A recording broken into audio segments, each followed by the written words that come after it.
রাত 11টা কোয়েল পাখির ডিম তোলার জন্য খামারে আসলাম। তো ব্যস্ততার কারণে আসলে রেগুলার ভিডিও আপলোড দেওয়া হয় না। তো ইদানিং দেখতেছি অনেক খামারি ভাই, অনেক মানে আমাদের থেকে যারা বাচ্চা নিছেন তারা না, তারা মোটামুটি অনেক ভালো আছে। বাইরের থেকে যারা বাচ্চা কিনেছেন সাপোর্ট পাচ্ছেন না, এই ধরনের খামারিগুলো প্রায় আমাদেরকে ফোন দিচ্ছেন, প্রায় মানে রেগুলার 4-5 জন করে ফোন দিচ্ছেন যে ভাই ডিমের পার্সেন্ট কমে যাচ্ছে। আসলে ডিমের পার্সেন্ট কমে যাওয়ার অনেকগুলো কারণ আছে।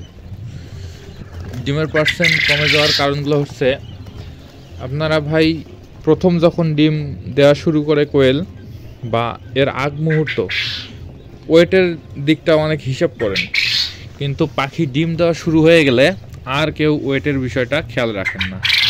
তো পাখি ডিম দিতে দিতে যখন ওয়েট লস হয়ে যায়, পাখিগুলোর ডিমের প্রোডাকশান কমে যায়। আরেকটি বিষয় হচ্ছে, অনেকেই আপনারা দেখবেন খাবার দিচ্ছেন, শুধু খাবার খেয়েই পাখি ডিম দেওয়া শুরু করে, কিন্তু ডিম দেওয়ার সময় যে পাখির ওয়েট লস এটা ধরে থাকতে পারেন না। তাই চেষ্টা করবেন বিভিন্ন ধরনের ভিটামিন রেগুলার খাওয়াতে।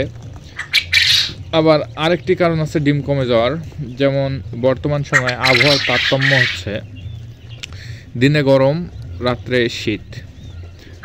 তো এই দিকটা খেয়াল রাখবেন। দিনে যদিও শেডের পর্দা উঠায় দেন, চেষ্টা করবেন সন্ধ্যার আগে শেডের পর্দা নামায় দিতে।